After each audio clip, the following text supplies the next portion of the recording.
IDC Radio 106.2 FM.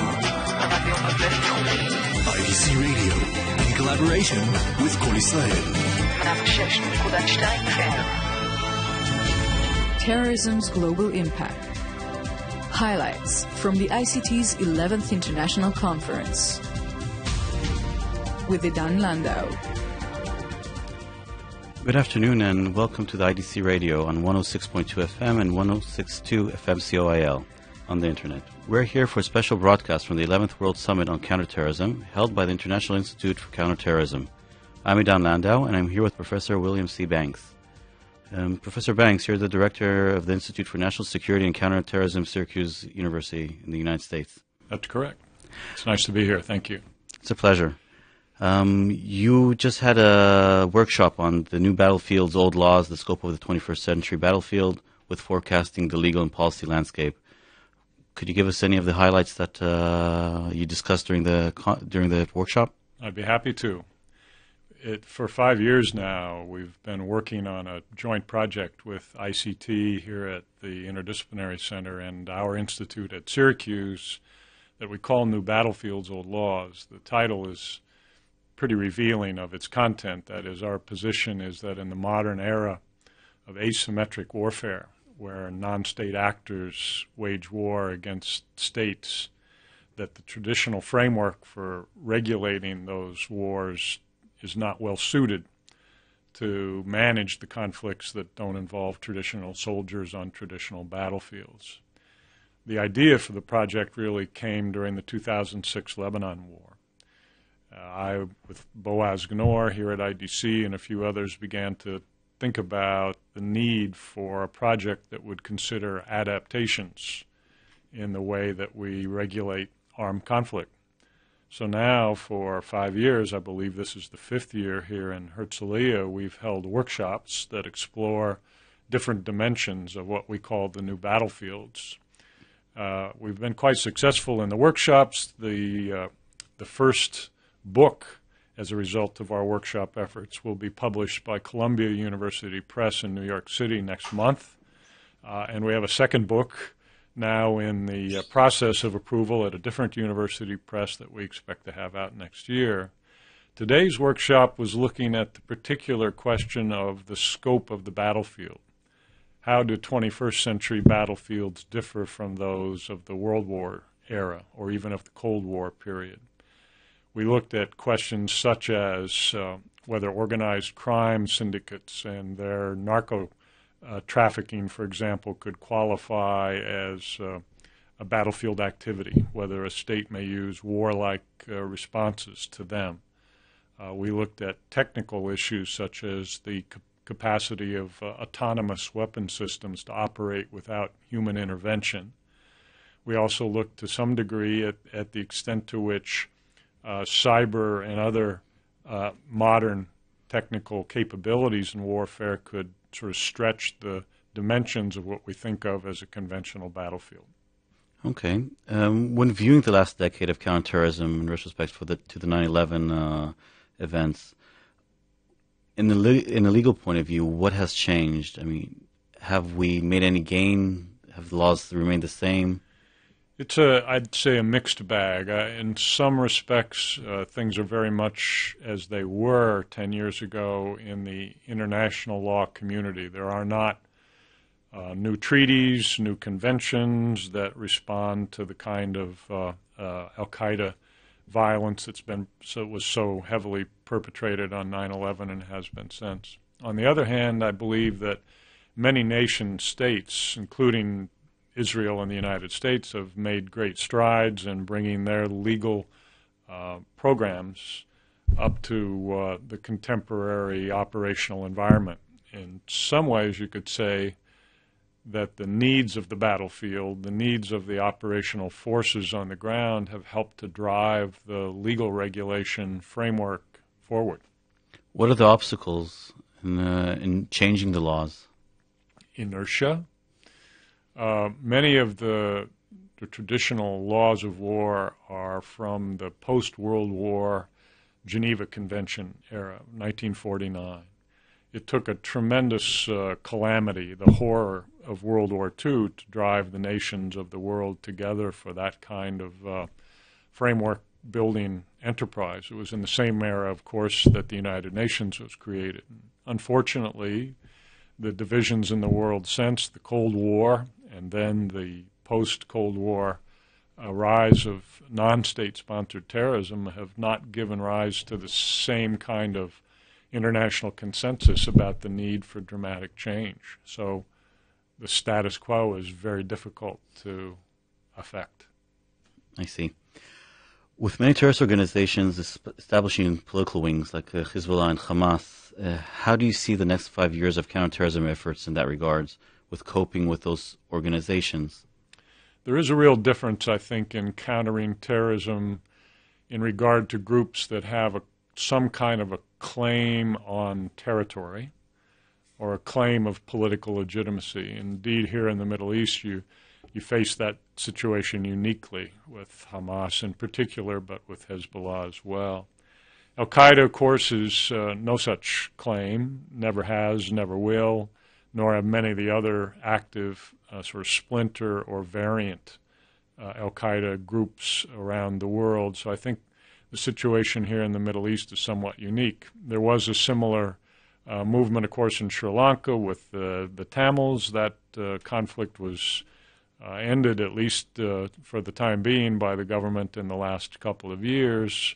So it's possible for those groups that have a claim to political legitimacy or to territory that you can treat them more like a nation state, and you can wage war and make peace on those terms. It's much more difficult to do that with the traditional non-state enemy. Well, hypothetically speaking, if Al-Qaeda sees, for example, that it's losing the battle and that the only way to actually gain some way grounds when they look at other models that have been used by other organizations and they do establish a political wing, do you think the West will be open to negotiate with them? It's hard to imagine in the case of Al-Qaeda. I suppose the more realistic variant is the Taliban. And some would say that that kind of a negotiation is ongoing now.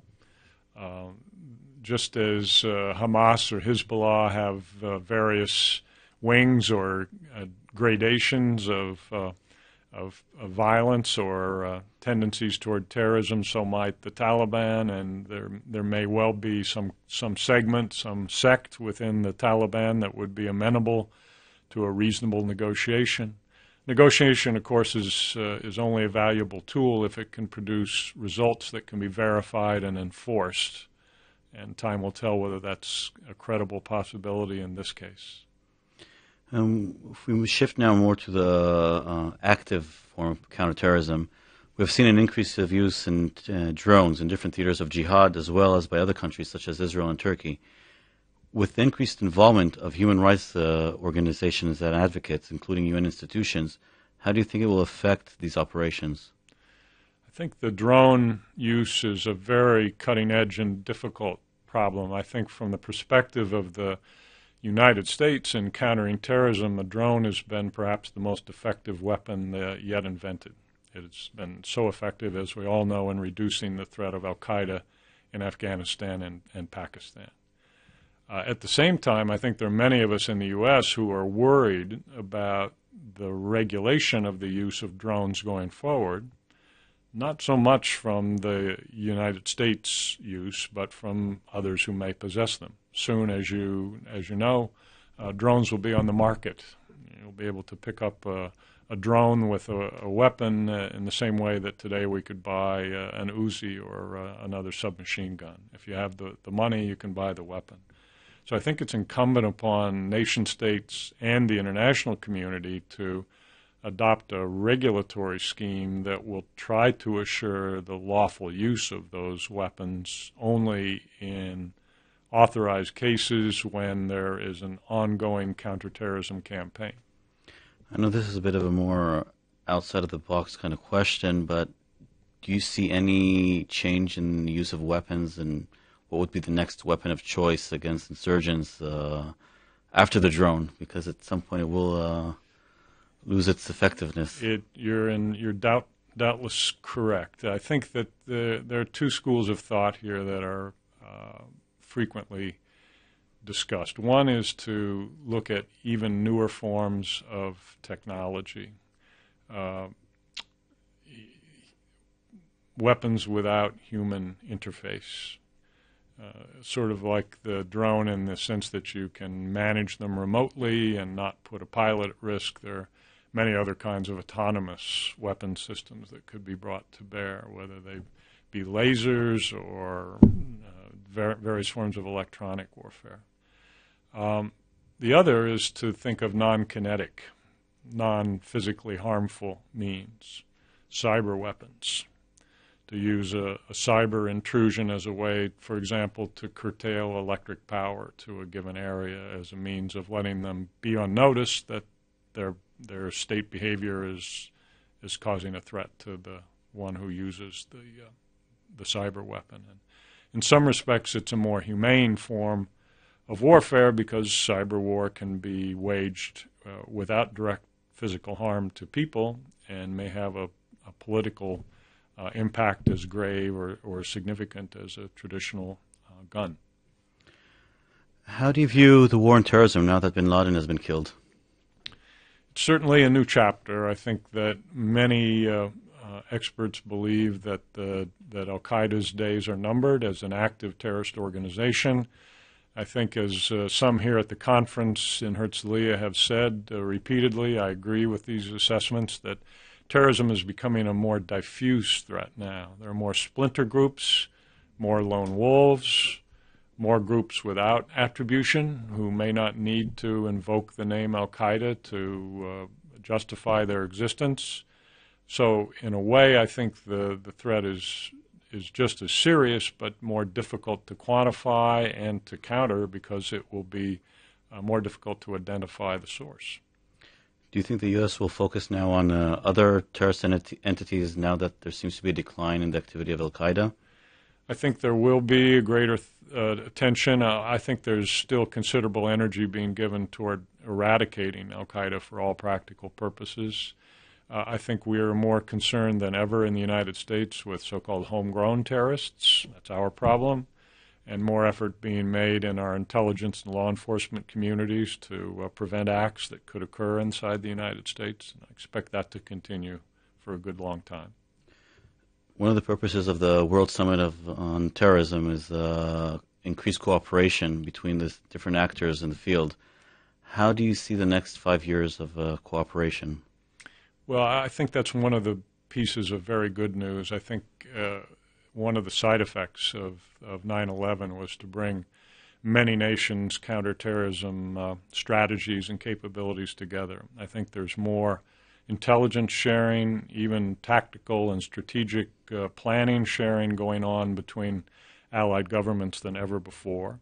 I think we've learned to work with each other, to share command. I think we've done better at sharing intelligence resources and technologies, and in that respect, I think we're much safer than we were 10 years ago.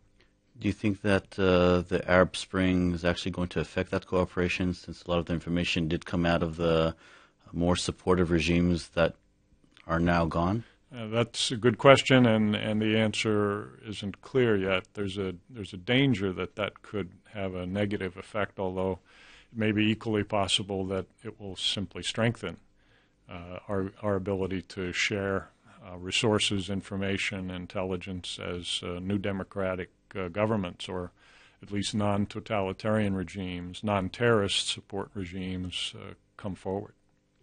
Well, Professor Banks, thank you very much for joining us here, and I hope you enjoy the rest of your conference. Thank you very much.